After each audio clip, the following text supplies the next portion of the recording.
आप देख रहे हैं आपका बाजार। दो जानकार हमारे साथ मौजूद हैं, मिस्टर लोकेश उपल और साथ ही मिस्टर विवेक कारवा हैं, जो कि लगातार आपके सवालों के जवाब दे रहे हैं। बाजार में अच्छी तेजी अभी भी बनी हुई है। अगले सवाल की तरफ बढ़ते हैं। जामनगर से भविन जी हमारे साथ फोन लाइन पर जुड़े हैं। नमस्कार भविन जी, पूछिए। हाँ, मेरे पास दो शेयर है। जीटीएल इंफ्रा 10,000 क्वांटिटी है। कौन सा शेयर है? GTL infra. ओके, और दूसरा शेयर? और दूसरा एटलांटा। ओके, 500 शेयर है। ठीक है, 80 के भाव से।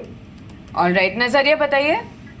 मुझे जीटीएल इंफ्रा के बारे में पूछना था, मैं होल्ड करूँ या रख सकता हूँ? जी ठीक है, चलिए आपके सवाल का जवाब लेंगे हम सर, लेकिन इस बीच एक और खास मेहमान हमारे साथ मौजूद है। पहले उनसे हम बातचीत कर लेते हैं। मिस्टर गणेश नटराजन है नेस्कॉम से। मिस्टर नटराजन नमस्कार, स्वागत है अपना कार्यक्रम में। बहुत बहुत शुक्रिया अपना समय हमें देने के लिए। आज जो एक बयान की उम्मीद लगाई जा रही थी कि शायद H1B वीज़ा को लेकर डोनाल्ड ट्रंप कुछ बड़े बयान दे सकते हैं, हालांकि उतने बड़े बयान नहीं आए जितना एक अनुमान लगाया जा रहा था। जो भी उन्होंने कहा कि जो भी वीज़ा का जो नियम है उसमें बहुत बदलाव नहीं होगा, लेकिन हाँ मेरिट के आधार पर वीज़ा नियम जो तय होंगे। आप कितना कन्विंस हैं इस बयान से? देखिए, प्रेसिडेंट ट्रम्प ने जो कहा है कांग्रेस को, वो मेरे ख्याल से काफी स्ट्रॉन्ग और एक विजनरी स्पीच था। क्योंकि जो उन्होंने कहा है कि अमेरिका को प्रोटेक्ट करना है और जैसे आपने कहा मेरिट बेस पे इमिग्रेशन कंसिडर किया जा सकता है, वो सब अच्छी बात है। और हमें भी ये ध्यान रखना चाहिए कि उनका जो स्टेटमेंट है, जो बाय अमेरिकन हायर अमेरिकन है, तो उसको देखते हुए हमें भी लोकल हायरिंग करनी पड़ेगी इंडस्ट्री को, और जो भी लोग वहां जाते हैं वो क्वालिफाइड लोग होनी चाहिए। तो अगर हम वो सब करेंगे तो मेरे ख्याल से ज्यादा कोई तकलीफ नहीं होनी चाहिए इंडस्ट्री को। Right mister Natarajan, but somehow जिस तरीके से उन्होंने ऑलरेडी बिल साइन किए हैं या फिर जो नए बिल्स इंट्रोड्यूस हो रहे हैं, भले वो H1B वीज़ा को लेते हुए हो या फिर न्यू इमिग्रेशन या आउटसोर्सिंग लॉज हो, उसको देखते हुए जो IT इंडस्ट्री है, सभी ने अपनी रणनीतियां में डेफिनेटली कुछ ना कुछ बदलाव कर रहे होंगे and they are trying to hire may be more Americans. तो ऐसे में IT इंडस्ट्री के जो कॉस्ट्स हैं वो भी एस्केलेट होते हुए नजर आएंगे। कितना इम्पैक्ट आप वहाँ देख रहे हैं? इम्पैक्ट तो जरूर होगा, क्योंकि अभी अगर आप IT इंडस्ट्री पे जो प्रेशर देखें, एक तो वो ऑटोमेशन का प्रेशर है, दूसरा जो क्लाइंट्स हमारे डिजिटल ट्रांसफॉर्मेशन की ओर बढ़ रहे हैं, उसमें लोगों की कम जरूरत पड़ती है। And the third is of course protectionism या वीजा रेजिम। तो ये तीनों pressures these are headwinds on the IT industry. और ये देखते हुए ऐसा हो सकता है कि कुछ प्रॉफिट प्रेशर जरूर बना रहेगा for the next 12 to 18 months। और देखना पड़ेगा कि ब्रेक्सिट को देखते हुए या US वीजा रेजिम को देखते हुए किस तरह के पॉलिसी चेंजेस और किस तरह से स्ट्रैटेजी चेंजेस करनी पड़ेगी।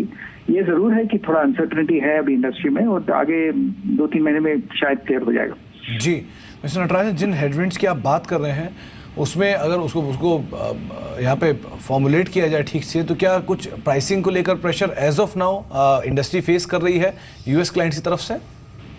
देखिए, प्राइसिंग प्रेशर तो आई डोंट थिंक सो, क्योंकि प्राइसिंग प्रेशर तो जो नॉर्मल प्राइसिंग प्रेशर वही है, क्योंकि US economy is doing well. जैसे आपने देखा even the Dow Jones is doing very well. और मेरे ख्याल से अभी US अगर वो ये मॉडरेट पॉलिसीज जो उन्होंने आज अनाउंस किया वो अगर परस्यू करते हैं, तो मेरे ख्याल से अभी next 2 years will going to be very good for America. और अमेरिकन इकोनॉमी के लिए जो भी अच्छा होगा वो हमारे क्लाइंट्स के लिए अच्छा होगा।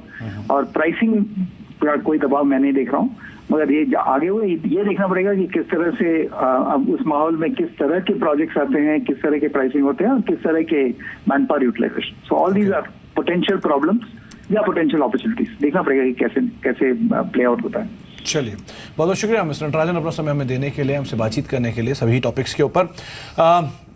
कुछ देर पहले हम जो बातचीत कर रहे थे 2 शेयरों को लेकर, एक था जीटीएल इंफ्रा और दूसरा था एटलांटा। लोकेश, दोनों के चार्ट्स देखिए, आप क्या राय रखते हैं इन दोनों शेयरों को लेकर? देखिए सुमित जी, हम जीटीएल इंफ्रा की बात करते हैं, स्टॉक ने बड़ा अच्छा बेस फॉर्मेशन दिया है फॉर द लेवल्स ऑफ ₹1.60 और वहाँ से अच्छा बुल रन देखा गया क्लोज टू लेवल्स ऑफ ₹7। और अभी वहाँ से देखा जा रहा है कि फिर से साइडवेज कंसोलिडेशन हो रही है। Stock is trading in a very solid range of 4.25 and 5.35। अगर 5 रुपये 35 पैसे के ऊपर स्टॉक जाएगा तो हो सकता है कि ₹5.5 से ₹6 का भाव इन्हें मिल जाए, जो वहाँ पर जाकर अपनी प्रॉफिट बुकिंग करके प्रॉफिट टेक होम कर सकते हैं। अगर हम दूसरी बात करते हैं एटलांटा के चार्ट्स को स्टडी करने के बाद लग रहा है कि स्टॉक ने बहुत अच्छा बेस फॉर्मेशन दिया है फ्रॉम द लेवल्स ऑफ ₹81 और यहाँ पे एक साइडवेज कंसोलिडेशन स्टार्ट हुई है।